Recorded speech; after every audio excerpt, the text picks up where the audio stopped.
All right. I'll now call to order the December 9th, 2025 Board of Trustees regular meeting, time being 6:31 p.m. Please rise for the Pledge of Allegiance. Pledge allegiance to the flag of the United States of America, and to the republic for which it stands, one nation under God, indivisible, with liberty and justice for all. Ms. Clerk, may I get a roll call, please? Trustee Wiegand, Here. Trustee Cannon, Here. Trustee Daly, Present. Trustee Moyer, Here. Trustee Teets, Here. Mayor Pro Tem Mason, Here. Mayor Shosse. Here. Mayor, you have a quorum. Thank you. Any amendments to the agenda this evening? No. Any conflicts of interest with the agenda this evening? No. All right. We're going to move on to the most exciting part of the evening. Night of Champions recognition. So we'd like to take a moment and just recognize each and every one of you and your parents and the hard work that you guys have put in year after year and day after day to be able to go to state and become champions there. Beyond no doubt. 35-0. You guys rocked it. Should have won last year too, but hey, you know what? There's a ref out there. So really appreciate each and every one of you. You guys serve as beacons to people to serve their community, work tirelessly, dream boldly, and just pursue excellence, more or less. That is a choice. What you guys did and how you did it was a choice that you woke up every morning, every day, making that choice. So continue to make those choices in your lives, and you guys will be greatly successful. So just congratulations to all of you. And I would like to invite you all up for a photo, and I've got a pretty nifty certificate to hand out to you guys as well.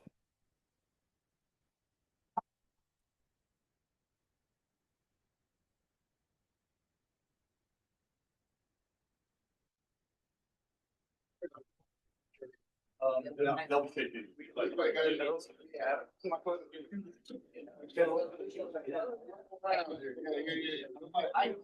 Go by height. Might need a roll of the front on the knee.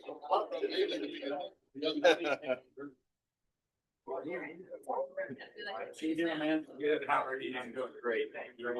Thank you so much. Appreciate it.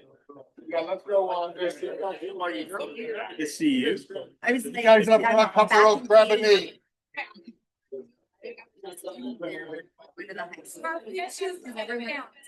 Like I said, everyone kind of has to go now too.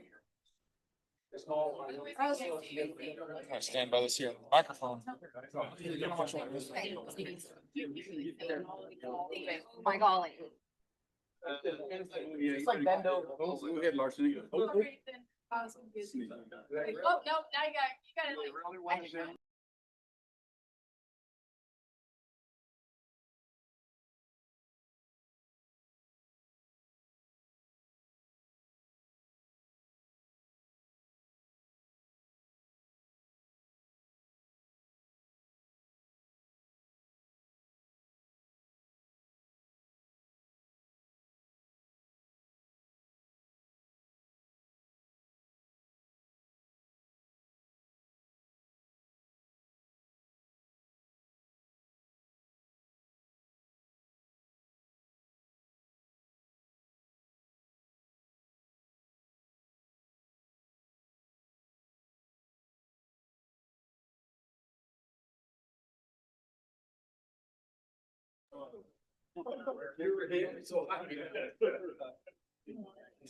Thank you very much.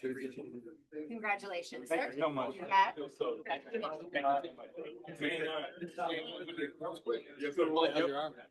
Pretty good. Yeah, so it's already on. Right.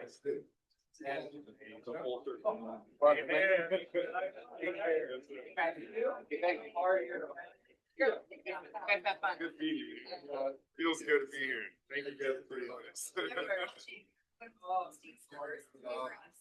Oh, you were? Yeah. Yeah.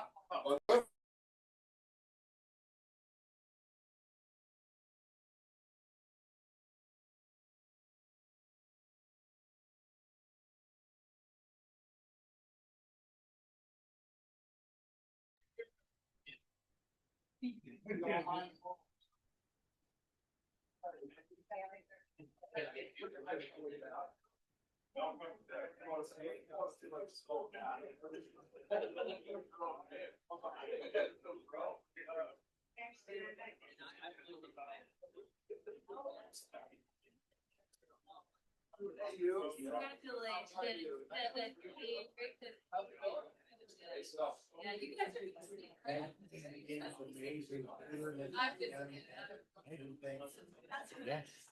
Yeah. We'll come in a team. Congratulations. Good luck. Drop down.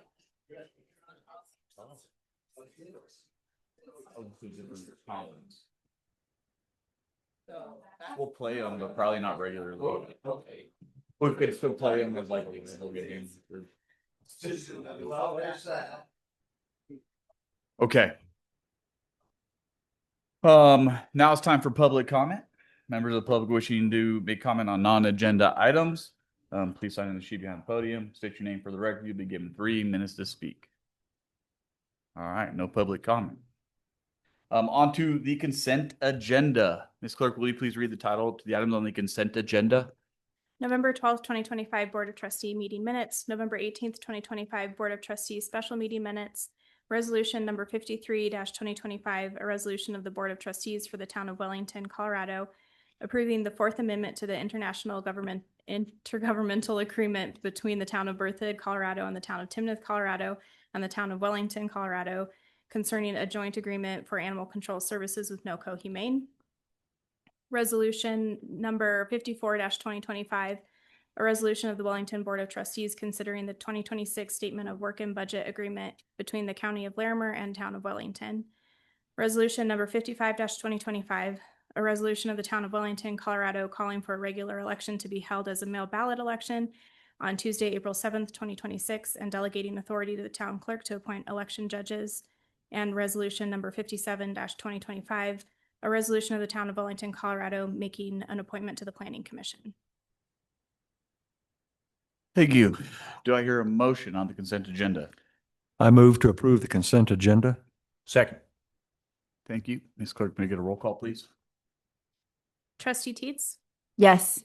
Trustee Wiegand, Yes. Trustee Cannon, Yes. Trustee Daly. Yes. Trustee Moyer, Yes. Mayor Pro Tem Mason, Yes. Mayor Shosse. Yes. Mayor, that motion passes. Thank you. All right, on to the action items. Ms. Clerk, will you please read the title for item E1? July 4th, 2026 video options. Thank you.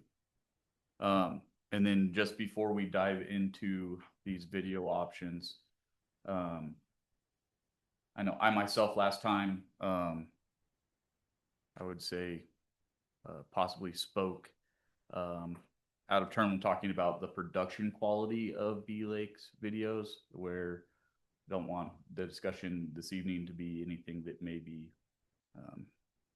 taken the wrong way. Somebody did spend time making that video, and I don't want us to go down that road by any way, shape, or form. So start with that, and then I need to get this brought up so I can talk. Or are you going to present on it, Ms. Hill, or I'm going to present? That's what I thought. I'm just trying to find it. Yep, I've got it.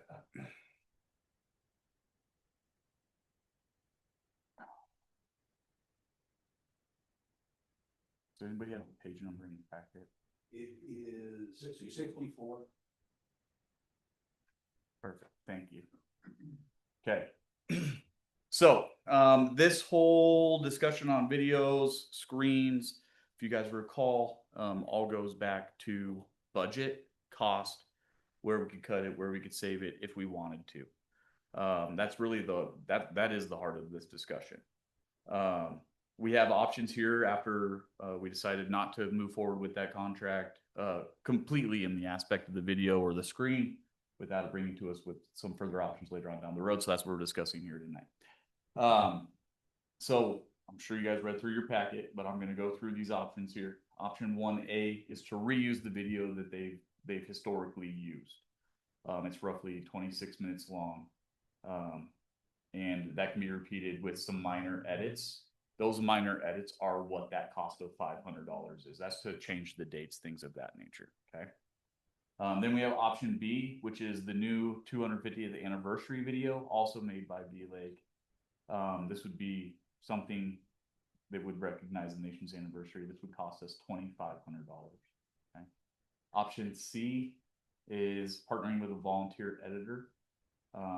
That would be a volunteer editor going in and making these minor adjustments to B-Lake's production video. At that point, since they would be a volunteer, that would be at zero cost to us. Then we have option two. Option two, Trustee Daily is actually offered to create a custom video free of charge to the town. And this would include locally sourced content, videos and clips, local families, veterans, community members, and more or less would be personalized to our community, more community centric. So those are where we're at with the video options. I don't want to go, I mean, I guess I'll mention the screen options while we're there and we can just go around the room. We've talked about this long enough. I think we'll have a pretty good, easy, this is what I'm cool with, this is what I'm not. That's what I'm looking for. I don't want long, lengthy discussions. Screen rental options. Option one, 50-foot diagonal inflatable screen. This is the screen that we have used in prior years and it costs $4,000. Okay. Then there's option two, a 30-foot diagonal screen. B-Lakes contacted their vendor and they do expect the pricing to be approximately half of the 50-foot screen based on the 2025 rates. So that'd be estimated about $2,000. But final pricing would be pending from the vendor, obviously. Knowing that, let's go around and we'll just go line by line. We'll start with Trustee Moyer and each of you will be given 5 minutes. I don't think I need 5 minutes, but thank you. I really like option two with the smaller screen. My whole concern about this budget item was the cost, the overall cost, and wanting something new and fresh. And so I think option two gives us that. I love the idea of including our veterans and our community members and showing off our town a little bit. And who knows where else we might be able to use the video. Okay, thank you. Trustee Wiegand?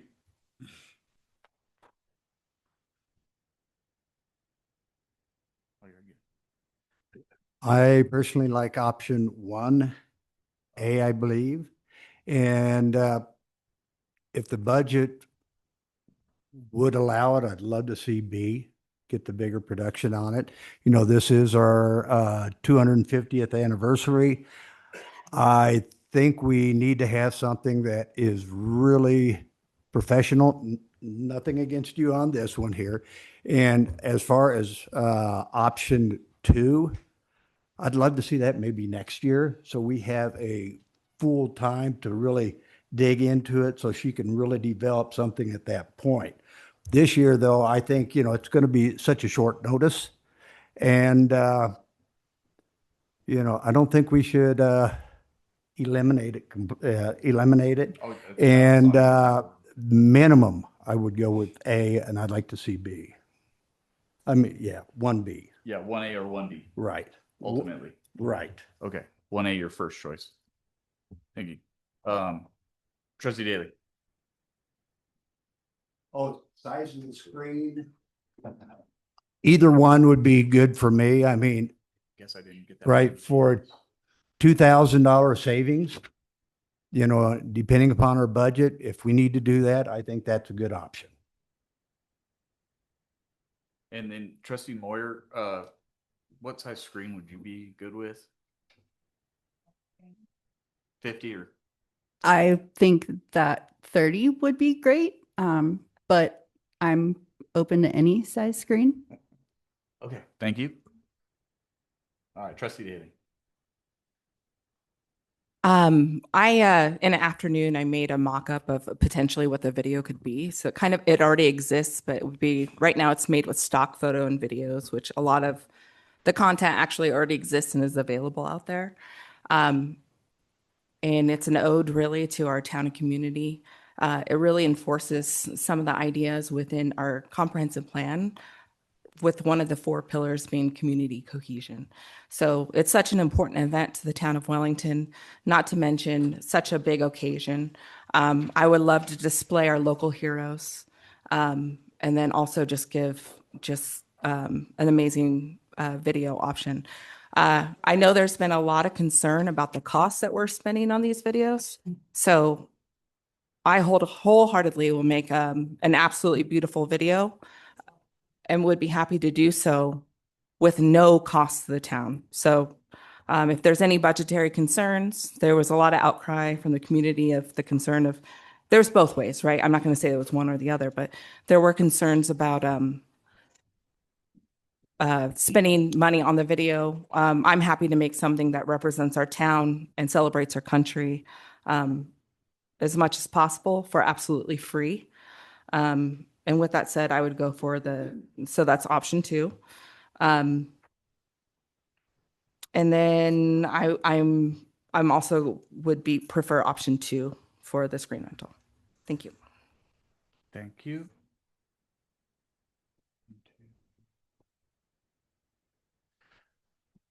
Mayor Pro Tem. Thank you, Mr. Mayor. Well, I'll just start with the screen size. I think 30 feet is probably sufficient, and certainly it's going to save us a little bit of money there. As far as the other 2 options go, I think for me personally this year, I would prefer to see either option, well, any of option 1. And I don't really want to delve too much into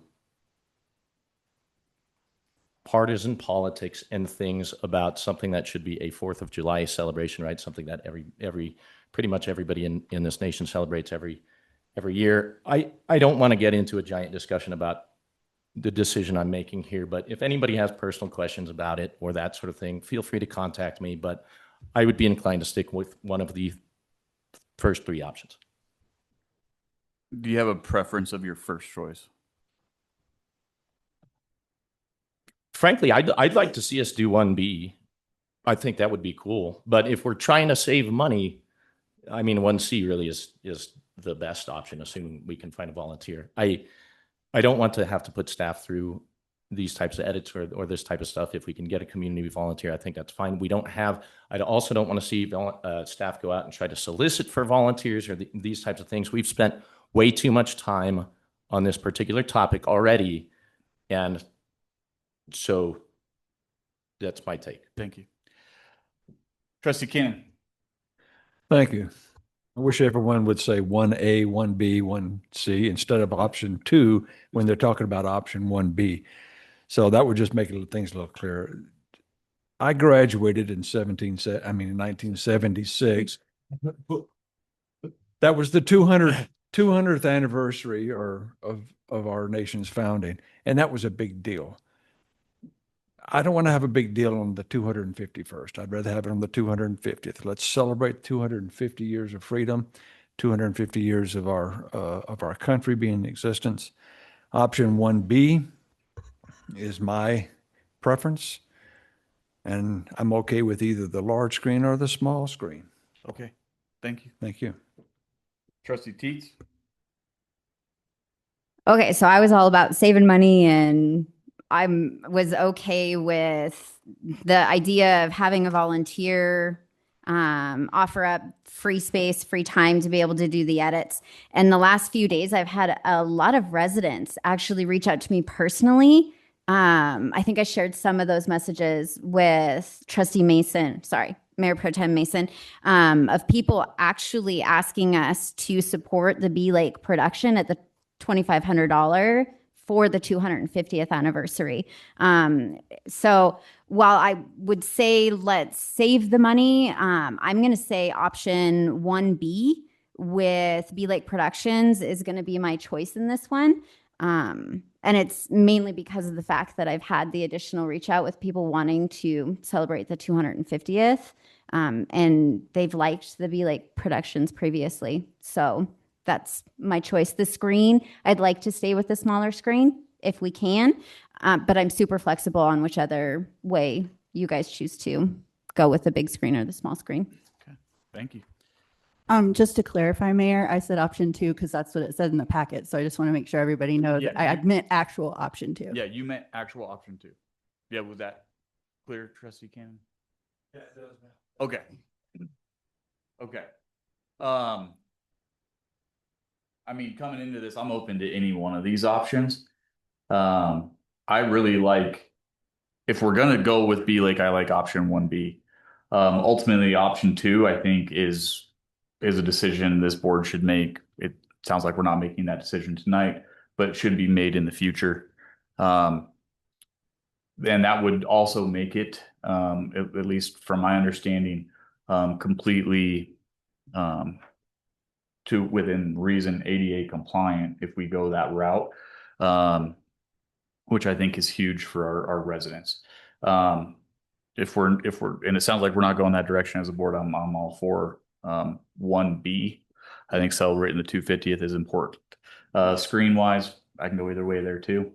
Sounds like as a board, it sounds like 30 feet's the census there. Any other questions from the board on this item? Okay. Any comments from the public on this item? No. All right. Do I hear a motion? I make a motion to approve action item 4th of July 2026 video options, resolution number 56-2025. No, that's Megan's.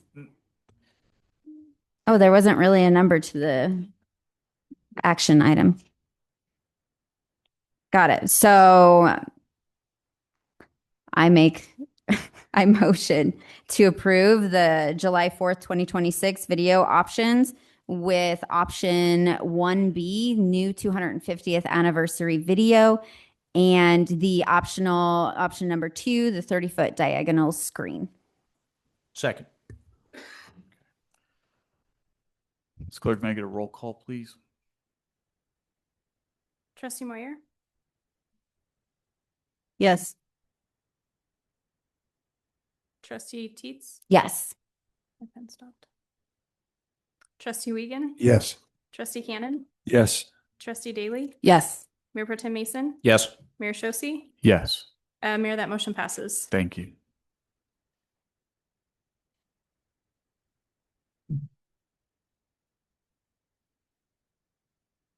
Ms. Clerk, will you please read the title for item E2? Resolution number 56-2025, a resolution of the town of Wellington, Colorado, approving a contract amendment for the 2025 utility rate and fee study. Thank you. And then Ms. Megan Smith, the Deputy Director of Public Works, will present them. Good evening, Mayor and Trustees.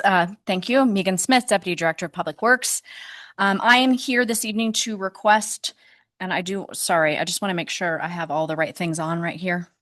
You can hear me fine? Yeah. It's only the second time I've used the new AV setup. I apologize. I just want to make sure everybody at home can hear me too. So I am here to request approval of a contract amendment, number 1, the only, a contract amendment to the 2025 utility rate and fee study with Ref Telus. This amendment does add some limited scope. It extends the contract time length or duration and increases the total contract amount by $25,400. Now, as a reminder, the original contract was approved by the Board of Trustees. That's why I'm back here again to request for a contract amendment. That original contract was approved for $104,296 in March of this year of 2025. The original contract was funded through the CIP program through appropriated dollars in the water, wastewater, and stormwater funds. That total appropriation was $105,000. Therefore, we are looking to bring in some extra dollars to meet that. And the proposal that you have before you this evening does not have us funding this amendment through the CIP, but through professional services budgeted operations dollars out of the water fund and the planning fund, planning and building department fund. The study is nearing completion, but we do have a couple of things to complete in order to finish strong and keep the work defensible. Those specific additions that we're looking to add were that there was some expanded rate alternatives that were reviewed through recommendations to align with the priority of the rate advisory group, with some very rigorous testing and comparisons of water rate structures that we went through with that effort.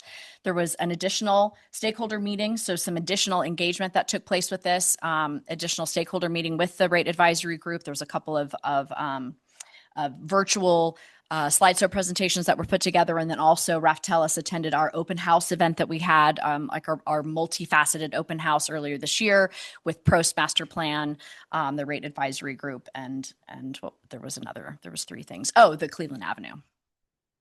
And then also as a request and to align with some efforts that are happening simultaneously in the planning and building department, we are looking to develop some scalable water tap fees different than what we've done in previous years. That is something that would help create a little bit more kind of equity across different kinds of development types in town, really developing a different kind of impact fee that for indoor use only developments, of which we have several coming, especially considering we have limited opportunities for development where there's not raw water or, non-potable irrigation supply available.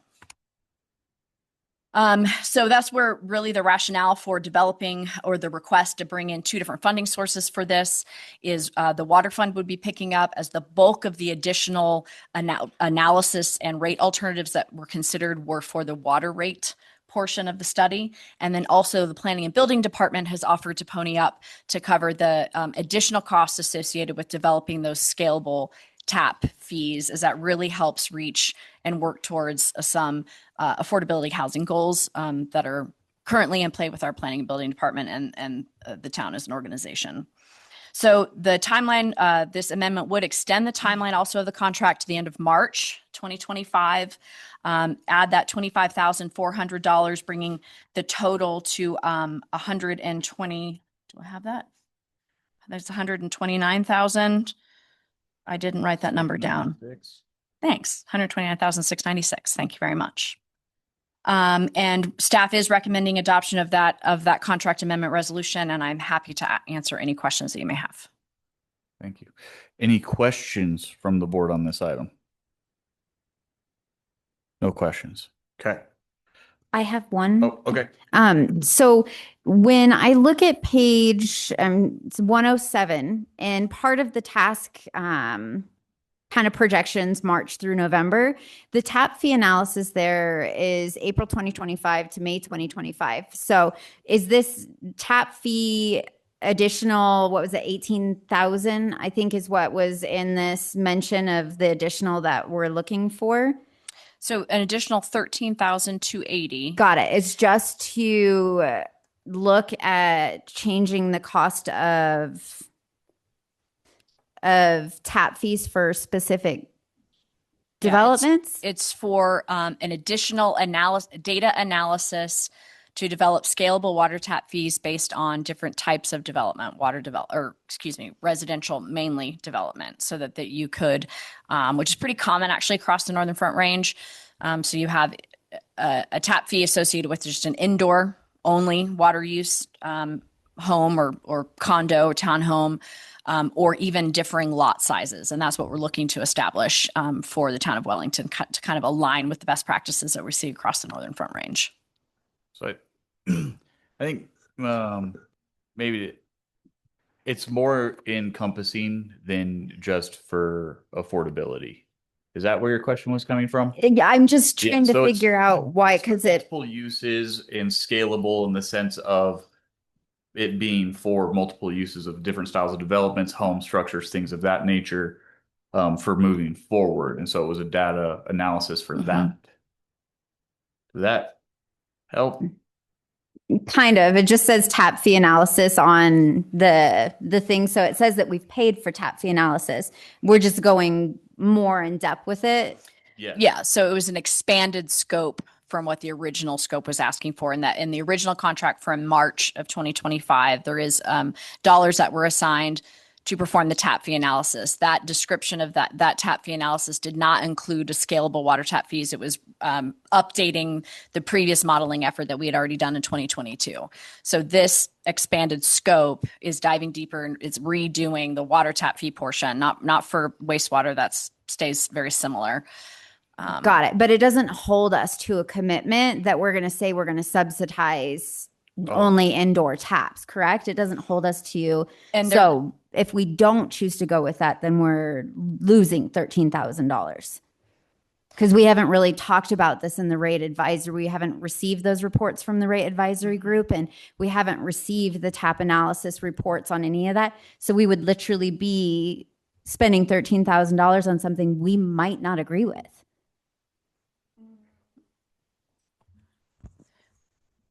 I think we're just gathering more data points, right? So we don't have to make a decision on whether we agree with it or not. It's just helping to inform and strengthen what they bring to us as a recommendation is how I understand it. Got it. Yeah.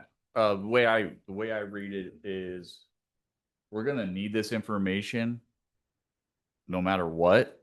And if we get it now with what's already been done, we're going to save money than having to bring Raptalis back next year to do it all over again. That's how I read it. Quick question. Now, is this the rate advisory committee driven? No, on this? the rate advisory group was looking at user rates. So this is talking about tap fees, and the rate advisory group, we didn't review development fees, tap fees with the rate advisory group.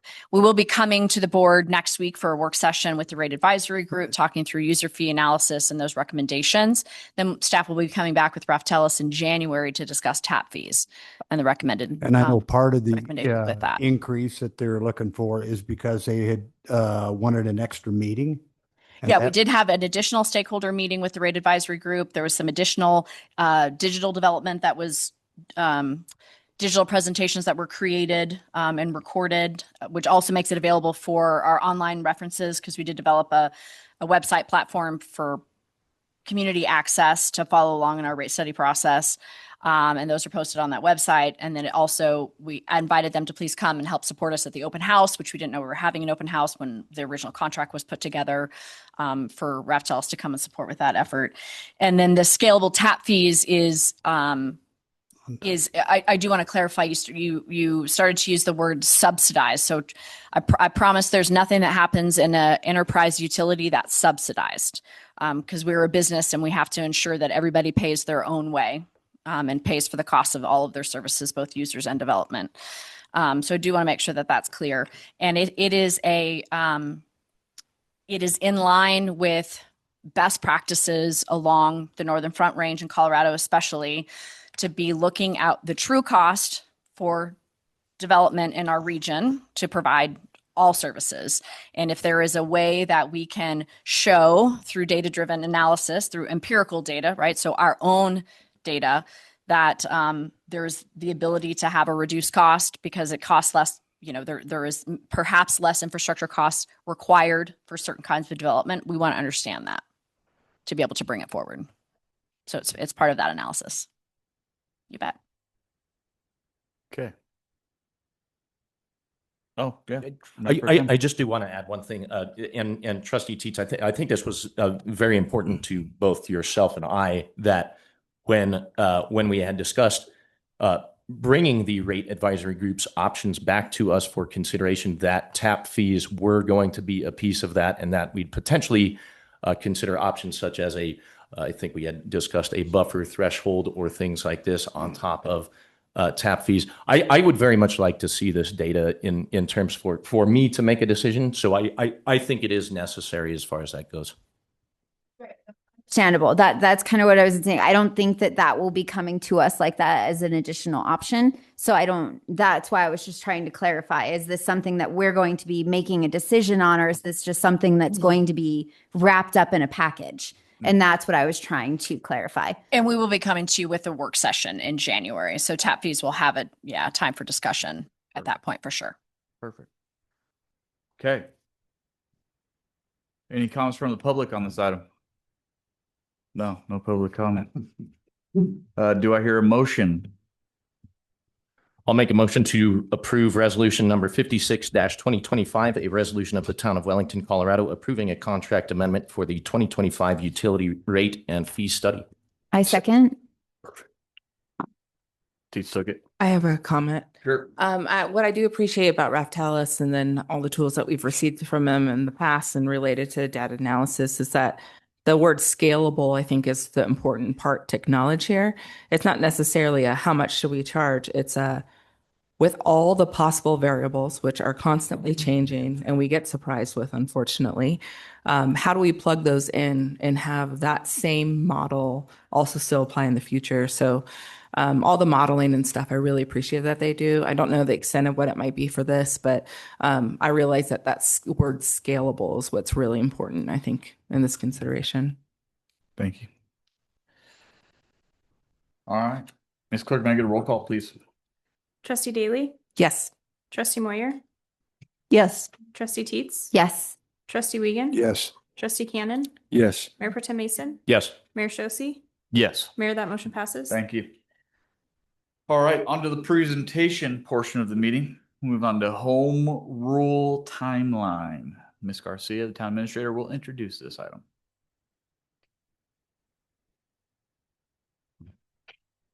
Let's see here. Let me make sure I've got this going right.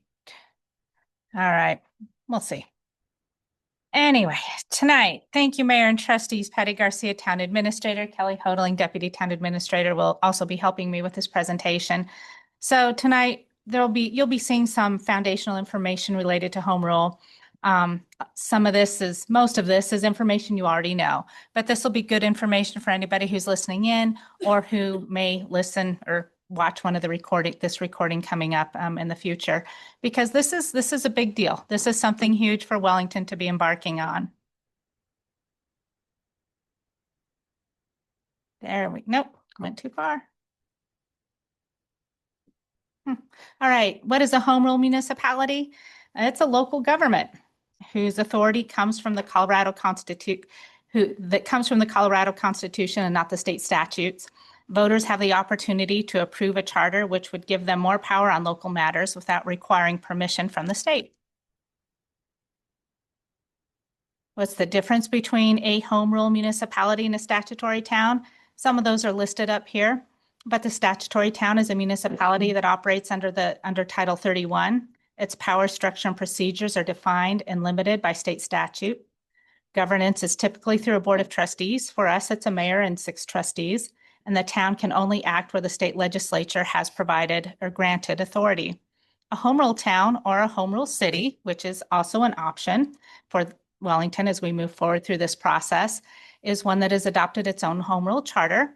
The charter functions as the town's constitution, giving the community lots of authority over local matters such as elections and taxation and governance. Some municipalities have larger boards, so they'll have, like the city of Loveland has 9.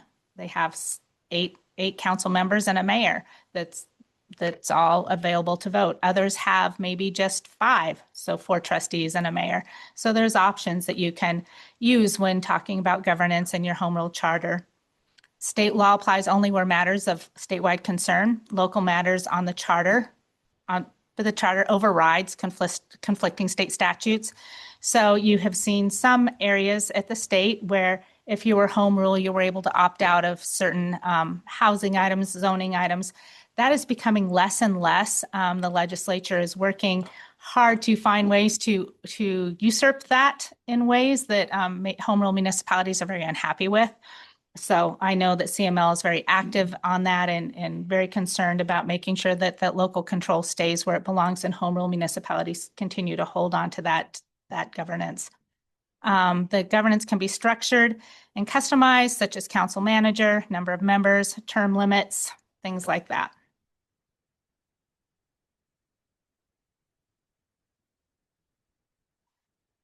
I'm trying. It's not a going. There we go. Thank you. Okay, what's a home rule charter? It operates as our local constitution. So it establishes how the government is structured, how officials are elected, and what powers the town can exercise. So it talks about, there's several items, form and structure of the governing body, like I've talked about. So this number of trustees or council members and the mayor, the roles and responsibilities of the elected and appointed officials, local election procedures. So a lot of charters include more stricter requirements than what the state requires. You can do some different things as far as your election procedures. Taxation and financial authority. We've talked about how if you're home rule, you can self-collect your sales tax, which allows you to not have to delay and waiting the month or 2 months on receiving your the sales tax from the state. You would get it automatically and be able to reinvest that pretty quickly.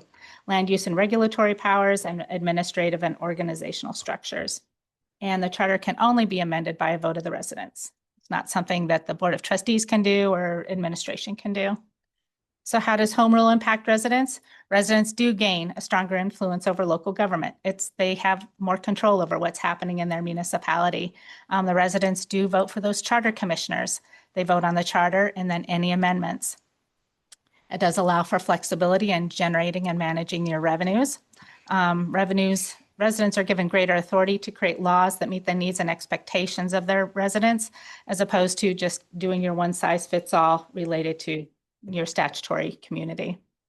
Currently, more than 100 Colorado municipalities have adopted home rule, and 91% of Colorado's residents live in a home rule community. What are the limits of home rule? Federal and state constitution still applies. They provide provisions for protections for the residents. Things like Tabor are still in effect. So just because you're home rule doesn't mean you can raise taxes whenever you want. It still has to go to a vote of the people. And how do Wellington voters participate? So the Board of Trustees would approve a ballot question for the voters to approve or reject the formation of a home rule charter commission. And residents would choose residents to serve on the home rule charter. And then if approved, the Charter Commission would draft a new town charter, and the charter would then be approved or rejected by Wellington voters at a future election. Patty, can I get clarification on something? Yes. So it says Home Rule Charter Commission and choose residents, but we don't choose the residents. Oh, and They're voted on. Well,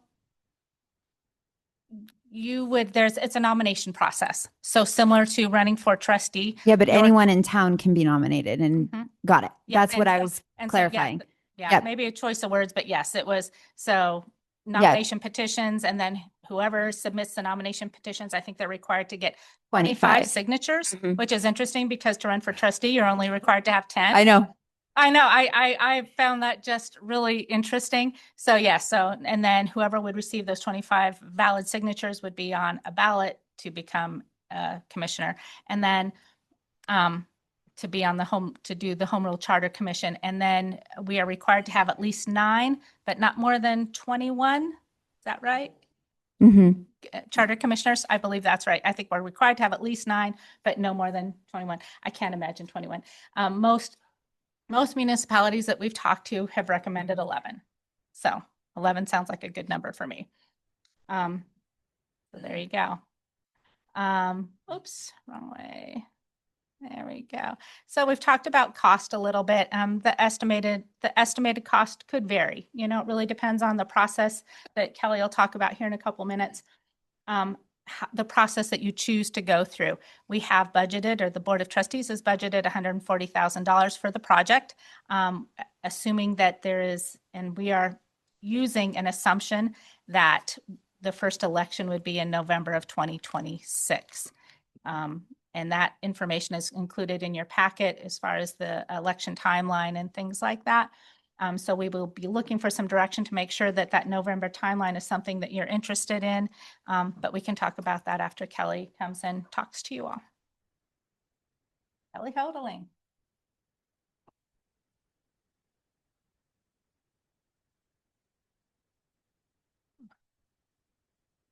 It was giving me struggles too. There you go. Okay. Good evening, Kelly Hodeling, Deputy Town Administrator. So what we really want to get at tonight is, what does the process look like for the Board of Trustees? There's different ways to do this. So I want to kind of walk you through how we could do this. So option 1, we could do education, a survey, and then the election. Option B, or I said A, option B would be survey and then education and then the election. So I just want to walk you through pros and cons. Communities do this differently. And so we just want to talk about what that could look like. So if we did option A, which would be education and then survey. So a pro would be that you would have more informed survey responses because there was education done before. It might be able to build early trust in the process and transparency that this is what we're doing. Here's what this means for you. It may reduce misinformation early on. And it could also improve quality communications and engagement, kind of doing that early education right up front. A con of that may be it may appear that it's advocacy and then that this is a done deal. We're moving forward. That's just something that some communities deal with. There could be higher upfront workload of that education and not really knowing quite yet where communities, if they support it or not. And then there is a risk of if you don't have that survey information, then it's hard to know what are the concerns of people? We don't know what, are they misinformed? How are they feeling about that? So if you did option B, which would be survey and then education and then the election, the survey could give you a clearer picture of the gaps of voters, of maybe what they aren't quite aware of. You could tailor education materials to that, of knowing, this is the margin that we might need to make up, or here are the things that we're hearing out in the community. Also, some communities, they want to go ahead right away with that survey because it might show very low support for a certain issue. In that case, sometimes communities back off and say, maybe this isn't the right time. A con of that, of doing the survey right away, is again, there's not education of that robust outreach. So does the board want to talk about just that structure first before I go on and ask the next questions?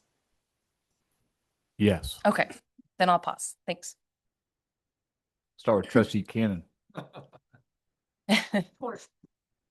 This is a pet project of mine. I want to make sure that whatever efforts we put into this are going to be successful. I mean, this is a significant step forward for our community to become a home rule for a lot of different reasons, and I won't get into all of that. I do know that Administrator Garcia sent out some information about a survey that was done. I forgot the community monument. Okay.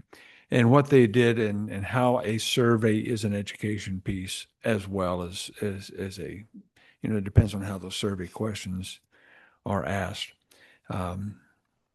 My concern is that if we don't have a good survey and we do the survey then education piece, there might be some hesitancy to even pursue home rule if people are answering survey questions without the education piece.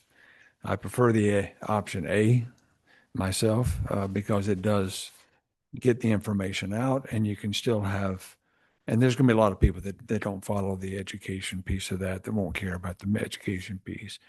But it gives them an opportunity to be exposed to home rule. I think at times we see a general distrust of government. I think we are doing a lot as a board in the past 2 years to build trust within our community, and I think we've actually made some big inroads with doing that because we're getting things done now, things that just weren't done the previous 4 years for a lot of different reasons. But I prefer the option one, where we do an education piece. And part of the reason why the November election is really because, once we have that announcement that there will be an election, a ballot measure for home rule, that kind of stops us from being able to talk and promote home rule. So this gives us an option to spend between basically now and next June or even July to do the education, do the survey and so forth. So that's my feelings about that. So option A. Okay. Thank you, sir.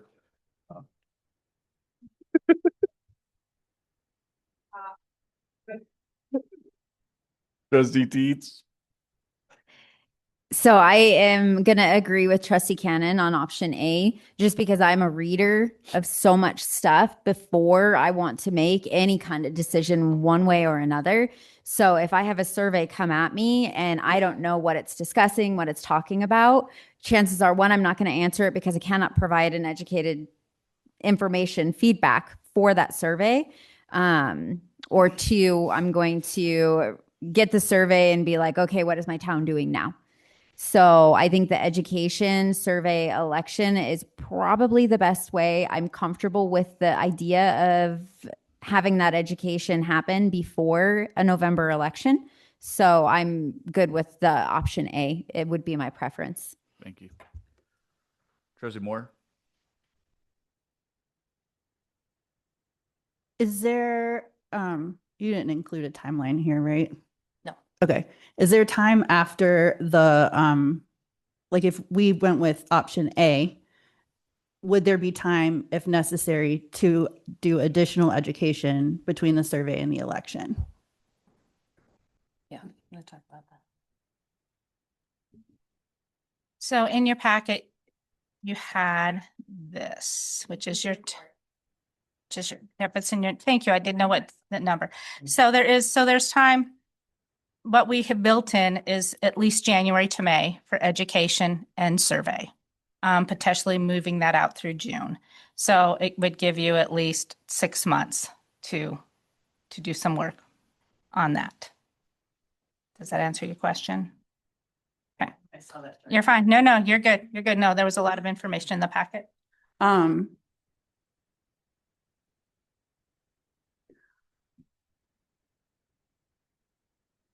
I came in thinking that option B was my preference, just because I'd rather have the knowledge up front before spending a good chunk of change on whether or not this is even something that we should pursue at this time. But I could get behind A either way. Thank you. Trustee Wiegand. Initially, I was for option B also, but education. I mean, this is a complete different idea that, we've never came across before. So I appreciate the educational part of it. And it's hard to do the survey properly if you're not educated, if you don't know what you're voting for. And again, this goes back to transparency. If we're not transparent, if we don't try to educate the people out there, like Trustee Teets says, what are we doing this time to the community? So I think we need to be transparent. I think the education is a huge part. So that's one I'd be for. Thank you. Trustee Daly. I'm fine with going either way. I see pros and cons with both. So education survey election is fine with me. Thank you. Mayor Pro Tem. Thank you, Mr. Mayor. I do agree with Trustee Daly. I think there's pros and cons to doing both here. Just for some quick clarification, as far as the timeline goes, I think I read somewhere that once the ballot language is approved, that we can no longer do any education after that point. That stands.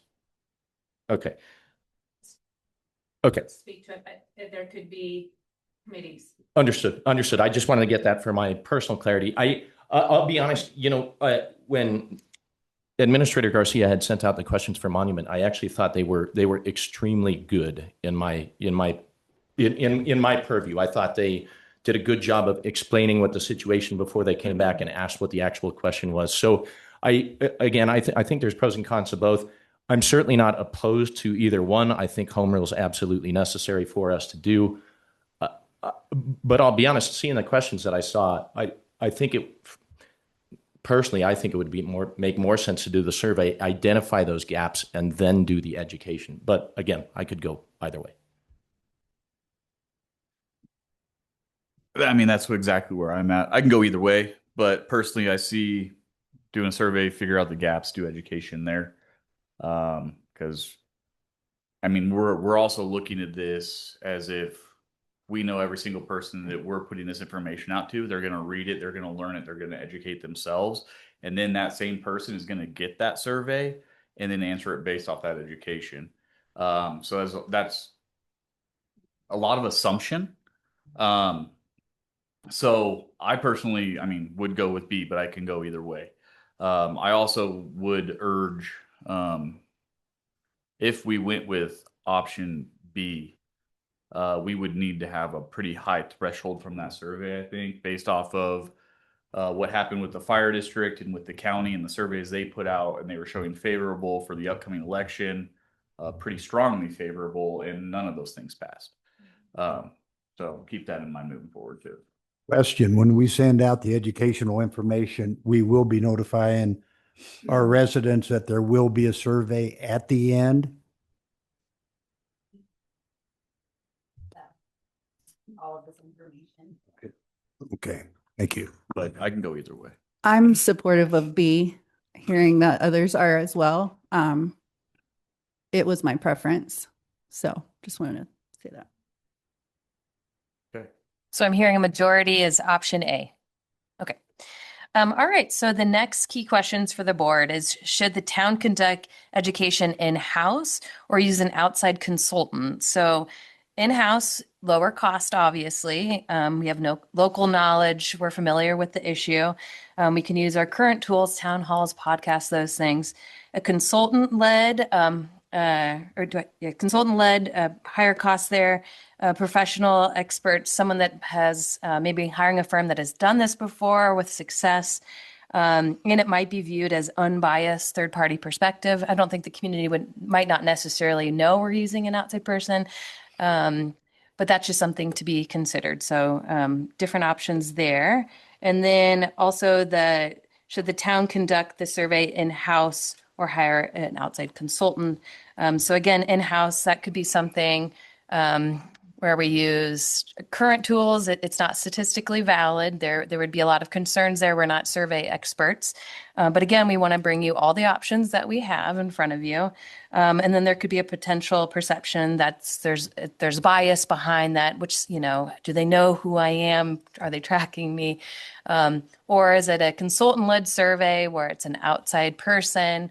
We might have the opportunity to have it direct mailed and text message and scan a QR code. So a lot of different technology when you hire a consultant. There's higher costs with that. So again, just something to consider on those two things. So I'll let the board deliberate on those items. Thank you. Trustee Moore. Yeah. And I just want to, I think I heard several people saying option B was like their first choice, but they could go either way, trying to be amicable. Is that the word? So I just want to make sure we're all on the same page there. I would prefer a consultant for both.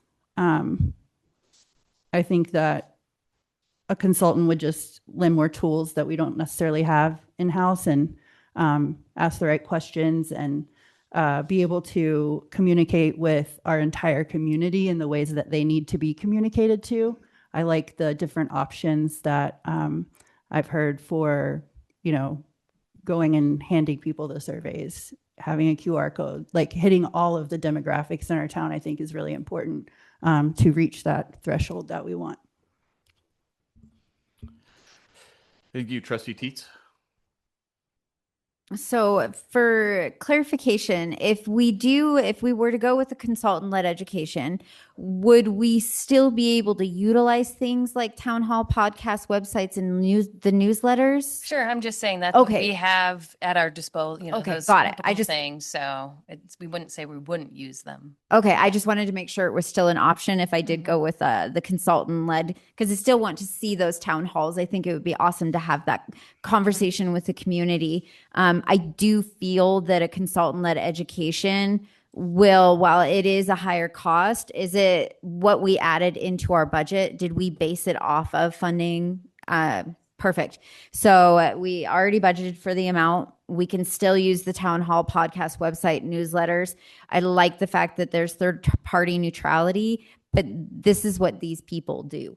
So, and if we are dead set on making sure that people are properly educated and know the options, then I truly feel, and it's no offense against you guys and town staff, anybody, it's mainly the fact that this is what they do for a living. And it's not like you guys don't have your hands exceedingly full already. This seems like a heavy carry. So I'm fine with the consultant-led one, as long as we can still utilize all of the stuff that connects to the community. Thank you. Trustee Wiegand. I agree with the consultant-led on both of them. They're professionals. They know what they're doing. Not that you guys wouldn't do a fantastic job, but these guys do this day in and day out. They know how to reach. They know how to get the responses. So I think that's going to be the most effective and efficient way of doing it. We're spending a lot of money to do the home rule, so we want to do it right. And we want to make sure that, we got all the information out there and all the tools that we can use. So that's mine. Thank you. Trustee Ken. I agree. Outside consultants are trained. They have the resources. They've done this quite a lot. I have used outside resources as a former city manager on surveys. I know the quality of the work that they do. They're very good at measuring an impact, although the Wellington Fire Protection District, not very good example of somebody who's doing research. But folks, we're all in on home rule. We've approved the funding to make this happen. We need to be doing everything we can to ensure that it's successful the first time around. If we're not doing everything we can to be successful, could run the risk of it not passing an election, not passing a vote. And I'm afraid that could dissuade not only our current board, but the future board, the board that would be seated in November, from wanting to attempt to do this again. So we've got the money budgeted. We've got the resources. We've got the right mindset among our board of trustees. Let's go all in. Let's get it done. Let's hire the consultants. Let's do it right. And let's make this happen. Thank you, sir. Trustee Daly. I'll repeat what everybody else has said. I do want to add just a new insight because I do agree with it. It's not our expertise. This is an issue that's essentially up to our voters, right? This is not the board making a decision and passing it down. So we need to separate, right, the tasks associated with this versus our strategic plan and the items that are within our control and what we should be spending our time and effort on. So I agree with the consultants. If we've decided that we want to pursue this, then we should do it. But meanwhile, we have a lot of work to do on our own with things that we can control right now. And so that's where our staff time needs to go. Thank you. Mayor Pro Tem. Yeah, I definitely agree with everybody's statements made so far. I would agree that consultant-led is the best way to go on this. From a technology and a survey reach perspective, I think those folks will be able to provide what they be able to get us some good results on that. And as Trustee Daly said, this is a community-led decision, so we do need to. I think obviously when our educational materials come out and that sort of thing, it is our job to educate. But I think that having a consultant lead that discussion would be the best way forward. That way we don't appear that we're biased in any way, shape, or form. But I do also want to say, if assuming we do go with option A, and I didn't see what the timeline for the survey would be on that. I guess I just want to throw out there that if we don't do the survey up front and we do the survey after an education piece, if that survey comes back and it is abysmal, I just want to be clear that I think the board really needs to take that under consideration at that time and make the most appropriate decision for the community. Thank you, sir. Consultant. We're gonna need some clarification here on the end of this, because you said majority option A, majority truly was option B. So now we're gonna go around the table and say what option. It was 4A and 3B. Yeah, A was your first option. B is my first option, but sorry. B would have been my first option. I can do A. I'm fine to do that just as long, because I think we're all in agreement. We want to do home rule. Yes. But it's just a logistical niggle. I would prefer B, but I think we had 3 Bs and 4 As, if I counted correctly. I said B was my personal. I could go either way. You said B was your personal, but you could go either way. So that, So is it so I B? want full clarity on this. So we're just gonna go down and just say A, trustee Cannon, I'd prefer B. B. A. B. Okay, B. clear as crystal. B. Can I ask a question? Sure. Okay. Okay. Oh, When we reach out to a consultant, will they have recommendations? I'm assuming that they will have recommendations of what's worked for them versus what maybe not has worked for them. Sure. This education versus the survey, instead of us without that kind of background, Sure. making a decision saying we got to do it this way. Are we going to rely on our consultants to say, okay, what's the best ways that we can be successful? Sure. So we've talked to a couple different consultants in preparation for this meeting, and one of the three have recommended that we do survey first, which made us think about this process because in our minds it was always education, survey, election. And after talking to this other firm yesterday, they highly recommended survey first. And one of you mentioned it, to figure out what the gaps are, what is missing, what are your residents not understanding, or what do they need to know? What do you need to focus your education on? So we have talked to three consultants, all three very well known, very well respected, and successful in many ways, in conservative communities and not conservative, and they've all three done a great job. So that's why this option, this slide came too late, because we did have that conversation yesterday and it really made us think, and we wanted this to be a board decision. This isn't a staff decision. We wanted this to be a board decision. So So you, clarity for me, I'm sorry, go ahead, Dave. I was just going to say, of the consultants, 2 were for A and 1 was for B. I would not say that 2 were for A. It was just the last one did provide that Okay. option, talking about having the survey done first. The other 2, it didn't come up, but we just talked about, this is what we're doing, do you provide these services? Yes, we do, normal consultant questions. The ones yesterday were the first ones that had talked about the survey potentially being first. Okay. So again, getting back to what I said just a little bit earlier, if you're going to reach out to bring a consultant, or I'm planning on an RFP, or are you going to? We would follow our purchasing guidelines on that. So we'll have to take a look at what it comes in at and work properly with that. So the only thing I would say with whoever is chosen, that consultant firm, I would rather rely on their expertise necessarily than our own. So I mean, option A or option B could change. Essentially, that's what I'm Okay, thinking. fair. Okay, so you're clear on the board direction, correct? Yes, so I understand that we will be looking at the consultants. We will asking for their advice about whether we do option A or B, but you do want to be using consultants for both the education and the survey. And you're comfortable with the November timeline as far as the first election, which provides you about 6 months for time for education, survey, and for the board to talk about this project. Okay, we're good?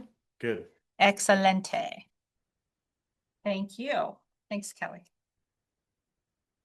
And then next up, we've got a draft request for proposal So this, for a town attorney. yes, thank you. So this is the draft RFP for town attorney. It is purely a draft. It is brought together. This is a document created from many other RFPs that we reviewed in-house, collected from the manager's listserv, clerk's listserv, and then our new attorneys, our interim attorneys, also sent us over some draft RFPs that they had collected over the years. So this was taking all of them and trying to make one just for us, knowing what the needs are for our municipality, what the needs of the board are, knowing what the needs of staff are. One of the things we did add into this one was personnel. We haven't had a town attorney that has been experienced with personnel in the past. We've had to rely on outside counsel on that. We would love to have someone in-house or our own attorney that we could rely on for some of those questions and things that we come through as far as staffing and things like that. So the timeline, I worked back from the time that the board would be appointing a new town attorney. So the Tuesday after the April election would be, or your first regular meeting after the April election is when you appoint a new town attorney. So I base the timeline on that, but that of course can change if you're uncomfortable with that, if you want it extended or anything like that. One of the other things, some municipalities have staff go through that first rendition, take in the first applications and resumes and pick out, like, based on the criteria that the board has established, to pick out like the top 5. And then those are the ones that are interviewed by the Board of Trustees. Other municipalities, it's a committee of trustees and staff that go through those applications. So, there's some things we can work out, but as far as the draft RFP, that's kind of what I'm looking for tonight, is if you're comfortable with the language, if there's things that we're missing, or if you want to get back to me, go through and read it again, want hard copies for you to read. If there's anything you want taken out, this is really this is your employee, not mine. So I want to make sure that it's meeting your needs and what you are looking for. Trustee Teets. So I will say one of the things, and I did notice when I was reading through it, that you had added some expectations for statutory home rule contracts, intergovernmental agreements. Okay. And knowing owning multiple businesses, we've hired multiple attorneys for different key subjects in our business.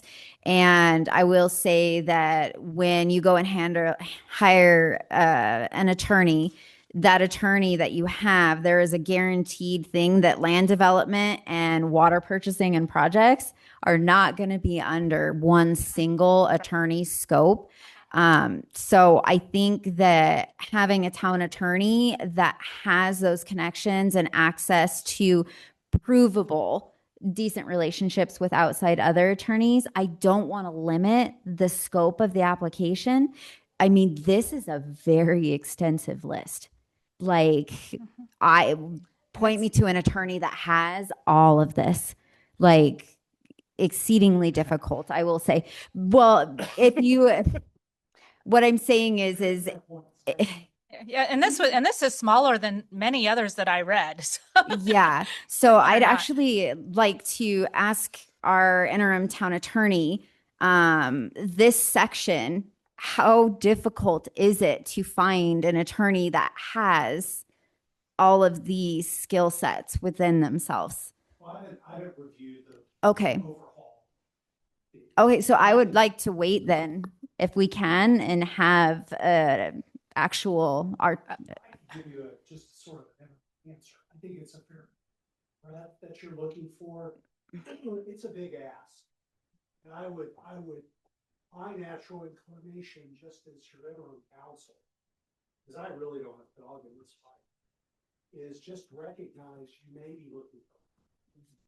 I can't think of a single attorney in Northern Colorado. And I would say all these boxes.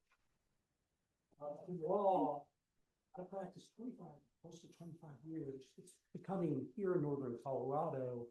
I started out sort of in a generalist fashion, but over time, I'm a lot more special. And I think there's value to be had and gained for a town of your size, growing with the issues you're going to be looking for someone a firm that can bring all of this. I can't think of a single person that meets all of these points. So I felt like most of these were fairly general. Legal training, years of practice, wanting to know that. Knowledge of and experience with Colorado municipal law.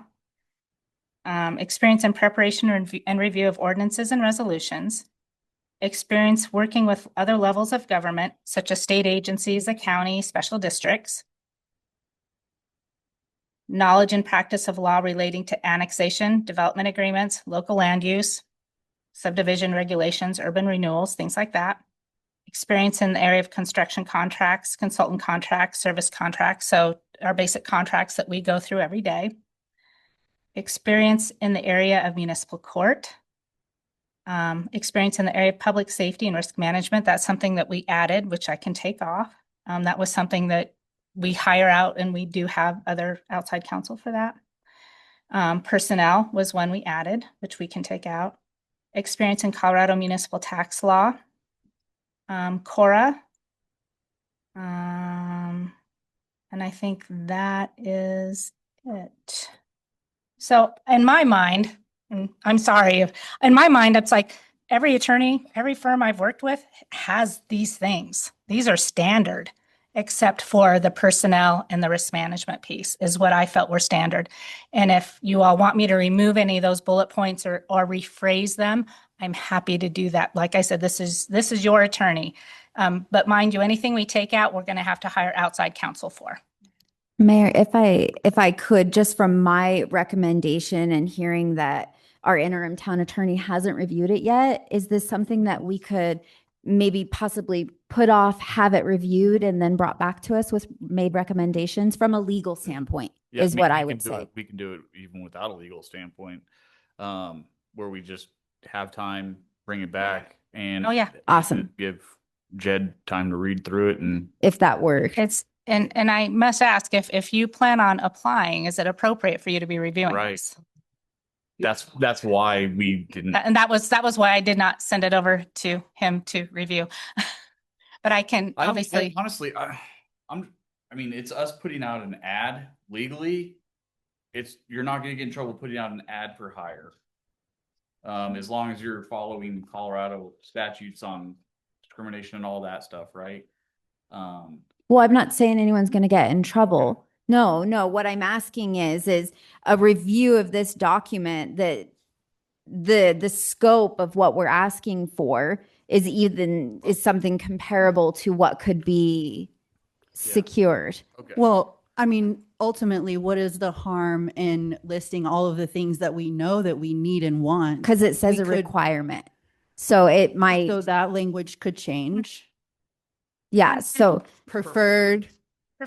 And I can also, I have other attorneys I can send this to who have worked for small local governments who I know would not be applying. got it. Well, and I just want to know that how we're wording it, we're not discouraging applicants from applying for an RFP. If we say have to, and then we narrow the scope so much and we say have to have, Yeah. and then you have that narrow scope.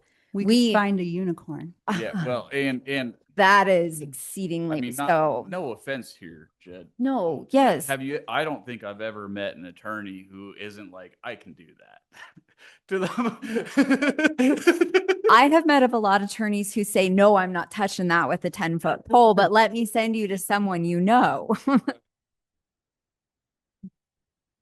So these particular bullets, it talks about specific information, and it starts out for a person whom you propose to designate as a town attorney, and for each person proposed as deputy or backup, please provide the following. So we are looking for their experience. It's not saying you have to do these things. We are looking for their experience. What is their experience in doing these things? Patty, I'm looking at page 251. And I don't have that. Are you looking at the basic services, routine? The legal advice? introduction, where it says the board is looking for board municipal legal services, Okay. skills and services, including but not limited to. And then it listed statutory home rule, contracts, intergovernmental agreements, water risk management, personnel issues, land development entitlements, municipal court. It doesn't say required, though. It says including, but not limited to. So I just want to make sure that we wouldn't discount an applicant when they're going through an application process. If they don't check a box, I don't want that application being thrown out because they don't check a box, is what I'm saying. So I would say looking for these services, but it doesn't, however that wording has to be, but I don't want them to not check a box and their application get tossed out. Is everybody on the board in agreement of opening that language up? Yep, I can wordsmith it. Perfect. I personally would agree with Trustee Teets to some degree. Personnel issues, risk management, those are very specific, very precise.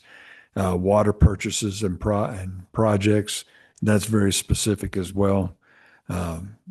Every municipal attorney that I've ever worked with, my main concern is I need them to be an expert on municipal law.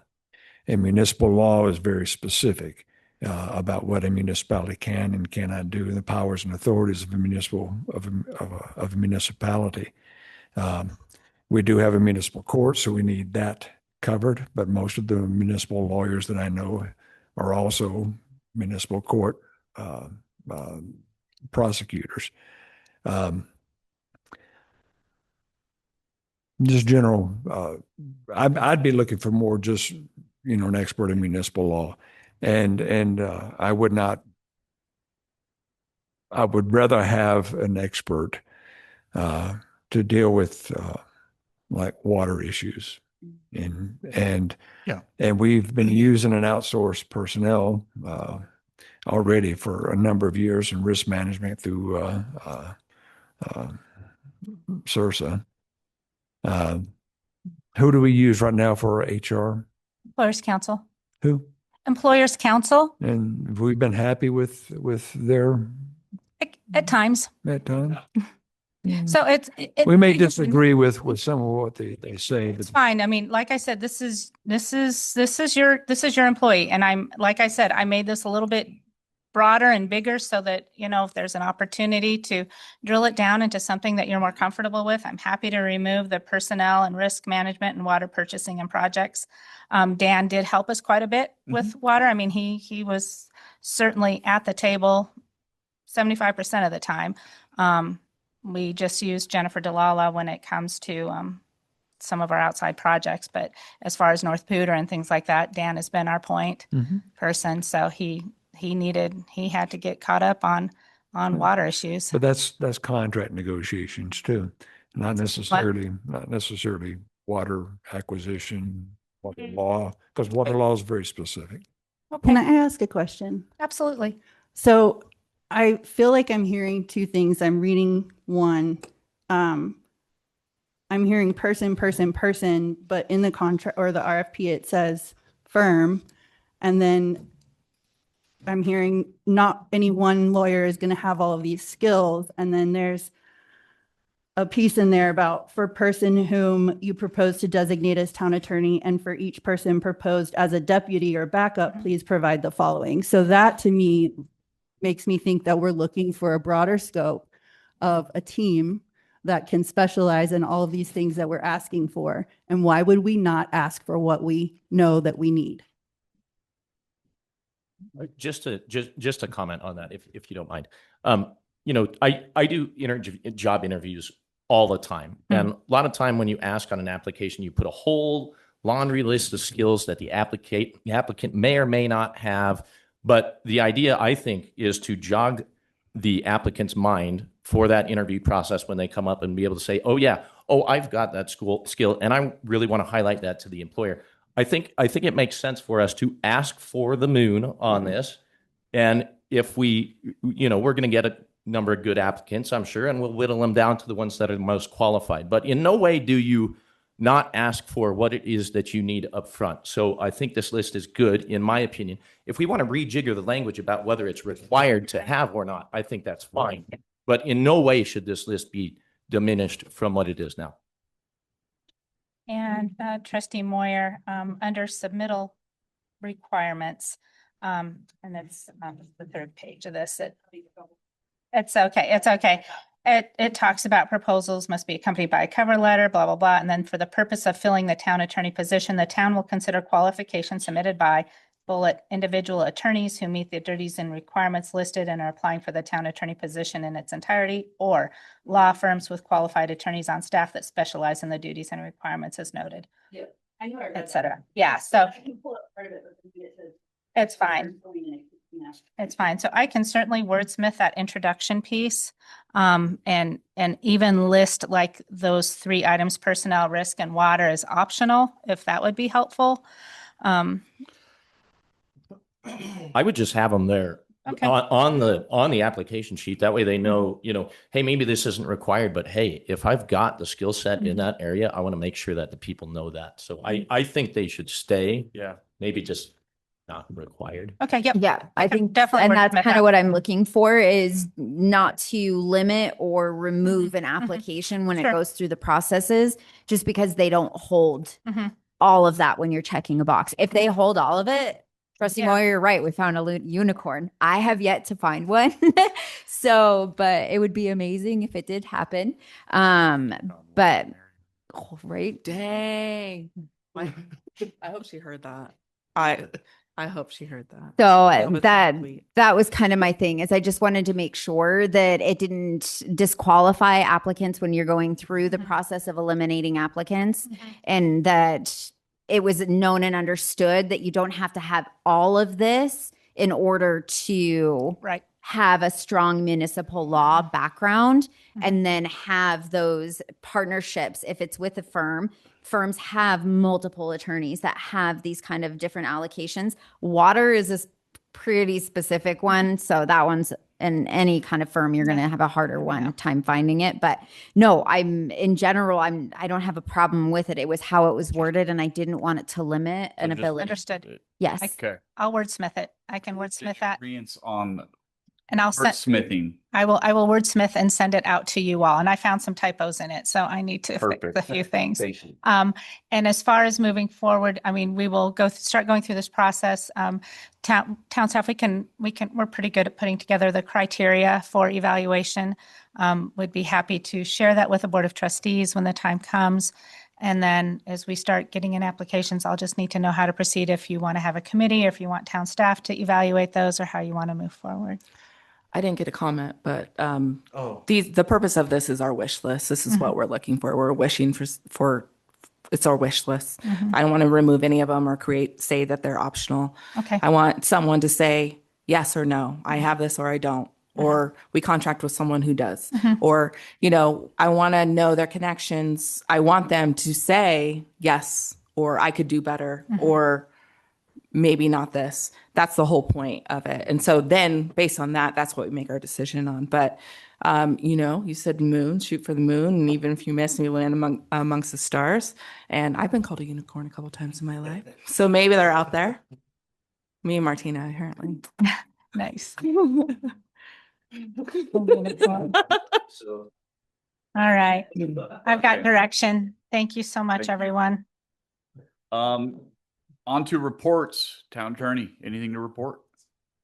The interim transfer is underway. I was able to visit with Dan. I got the files yesterday. Yeah. Today and tomorrow are pretty busy, so it's probably gonna be Thursday or Friday before I have a chance to dive in. One good thing to report, I know the Elko exclusion case is now done. That was the Sykes Farm matter. So the order came down through the court. Exclusion of lands from the Elko district was approved. That was recorded. So I think we can check that off the list of active cases. But where one goes away, two more pop up. So in any event, it's fun. Awesome. Thank you, sir. Ms. Garcia, town administrator. No report tonight. Thank you. Thank you. Everything else was in the packet. On the board reports. Any board reports? I do. Trustee Daly. Okay. This has been a super busy few weeks. So I just want to list some of the amazing community things that have happened and I've got the pleasure of participating in. And then some of the things as my liaison position that are going on with those boards. So most recently, Wellington Lights. I just want to say a big thank you to such a flawless event. It's so wonderful. I mean, it wasn't just the parade. It was the tree lighting. It was the petting zoos. It was Santa. I didn't sit on his lap, but I sat next to him. It was so many different events on multiple occasions and still another opportunity. So I really just want to thank town staff and all the many partners that go into making sure that those events are successful. And I also want to say thank you to our trees downtown, an ode to our trees. This is the last tree lighting that they will experience. And this is the last parade of lights that our streets will experience. New and better, everything coming. But I did want to say thank you to them. Other things, FFA, chili dinner, that was awesome and so impressive. What an amazing event that they put on. And all of the support that the community provides for that event and that group in general is awe-inspiring. It is a beautiful, beautiful thing that happens in our community. And I want to be part of it every year. Of course, the championship game, I think people underestimate the power of football. Football builds community. You see everybody in there staring at the screen, cheersing, high-fiving. I was at the bar. I was too cold to go to the game.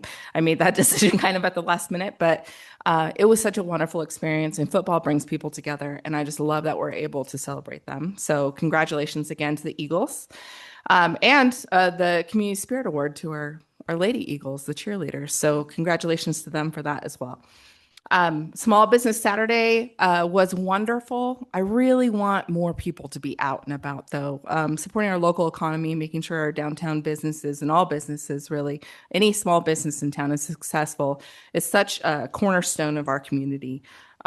So when you think of shopping, please shop small. There's a great opportunity for teachers' gifts coming up. So you can do the Gifty gift cards, send $5 by email to each of your teachers for end of the year Christmas gift. It's a wonderful gift to receive, and then get to invest that right back into Wellington.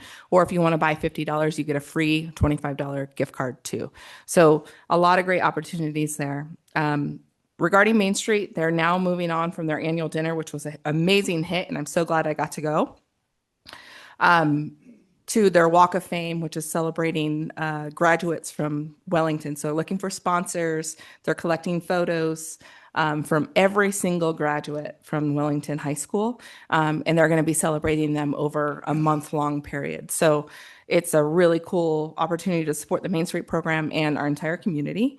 The Pro Sport is eagerly awaiting the final results for the Prost Master Plan. They are in full support of jumping on any initiative that comes out of that, and providing any guidance and advisory that might be available to help support the results of the master plan, the newest master plan. So that's the major thing going on there. And I think I got to be a chili cook-off judge for Star Foundation. This is like my 4th year doing it. I've learned not to eat a ton of chili, each one just a couple bites. Otherwise, you get really full. So I'm so happy to get to participate, and I get to also judge there on Saturday at the Owl Canyon. I'll be a cookie contest judge, so you can come see me there. There's a lot of kid judges too, so we'll see how that goes. More judges. I mean, you can come just eat cookies. You don't even have to judge. But such a wonderful town, and I just love being here, man. Mingle in Maine with the Chamber After Hours is this Friday. I really hope all of us can be there. Please, let's all show up and support our entire downtown and our Chamber of Commerce and the Main Street program. So starting at 4 on Friday, Mingle on Main. I hope to see you there, and then we can celebrate with the Chamber as well. Thanks. Thank you. Trustee Teets. Don't have anything huge to report. It sounds like so much fun on the Mingle on Main. We get to go if Owl Canyon has ice cream, but they have specialty ice creams when they do their evening events. So if you want ice cream mixed with coffee, oh yeah, they've got some awesome stuff over there. So one of my questions that came up when we were doing the volunteer for the veterans is we discussed the generalized idea that we have not had a but a volunteer appreciation dinner for an exceptionally long period of time. So I know that we have allocated a certain amount of funds for board discretionary fund for 2026. So of course, not looking to push anything through a volunteer appreciation before the start of the new year, but January, February, March, if we could as a board agree to set an amount, I'd be more than happy to do it again. I have a lot of fun doing it. But if someone else would choose to want to take over, I'm totally fine with that too, or want to help do the volunteer appreciation. It is a blast. So if that's something the board would approve, I'm more than happy to have those kind of discussions and talk about where we're going with what we're going to do for the board, the appreciation.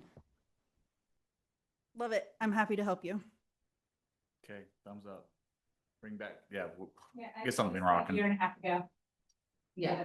Yeah, it's been, gotten a lot grayer.